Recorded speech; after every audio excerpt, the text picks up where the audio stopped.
বৌদি আমি অফিস যাচ্ছি। 1 মিনিট, গাড়ি চাবিটা এখানে রেখে মেট্রো ধরে চলে যাও। তোমার দাদার হয়তো কোথাও যেতে হতে পারে, তখন উনি কিভাবে যাবেন? ঠিক আছে বৌদি। অপমানিত হয়েছো তো, নাকি আরেকটু হওয়া বাকি আছে? এবার শান্তি পেয়েছো তো তুমি? তোমাকে 100 বার বলেছি গাড়ির চাবিতে হাত দেবে না, কিন্তু না, তুমি তো তোমার দাদা বৌদির ওপর ভালোবাসা অন্ধ হয়ে থাকো। এটা আমার বৌদির গাড়ি, বৌদিকে যৌতুকে দিয়েছে, এবার ভালো লাগছে তো তোমার?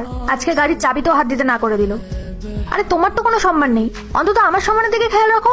কিন্তু না, তুমি তো তোমার দাদা বৌদিকে পাগলের মতো ভালোবাসো। জানি না কি জাদু করেছে ওরা তোমার ওপর। দেখো, আজকের পর থেকে যদি তুমি ওদের সাথে কথা বলেছো বা ওদের কোনো জিনিসে হাত দিয়েছো, তাহলে আমার থেকে খারাপ আর কেউ হবে না। তো কি হয়েছে? বৌদি চাবি নিতে বারণ করেছে তো আমি মেট্রো করে চলে যাব। আর তাছাড়াও এতে অপমানিত হওয়ার কি আছে? কি হয়েছে? কার অপমান হয়েছে? আরে দাদা কিছু না। কি হলো এখন কেন কিছু বলছো না? দাদাকে দেখে চুপ হয়ে গেলে কেন? বলো তোমার দাদাকে, তোমার বৌদি তোমার থেকে গাড়ি চাবি নিয়ে নিয়েছে। এদিকে এসো। তুমি ওকে গাড়ির চাবি নিতে বারণ করেছো? আমি ভেবেছিলাম আজকে যদি তোমাকে কোথাও যেতে হয়। তুমি কেন ভাবছিলে? তুমি কেন ভাবছিলে যদি ওকে বারণ করা হয় তাহলে তো আমি বারণ করবো? তুমি কেন বারণ করলে? ও যদি চাবি নিয়ে যাচ্ছ তাহলে ওকে যেতে দিতে। একটা কথা শোনো, ওকে আমি আমার ভাই বলে মনে করি না, ওকে আমি আমার নিজের ছেলের মতন করে দেখি। আমার মনকে জিজ্ঞাসা করো যে আমি ওদেরকে কত কষ্ট করে বড় করে তুলেছি। আমি রাস্তায় কাজ করতাম, কাজ করতে করতে আমার হাতে ছাল উঠে যেত।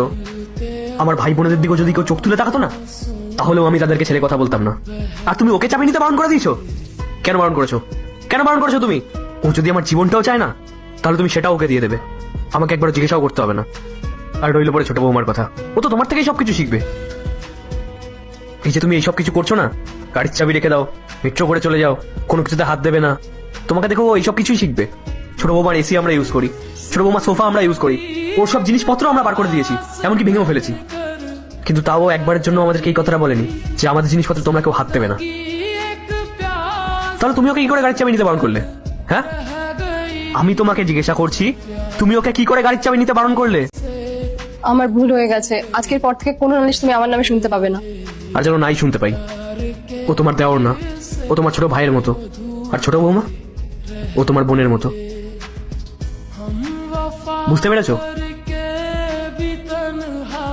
এবার চাবিটা তোলো আর নিজের হাতে ওকে দাও।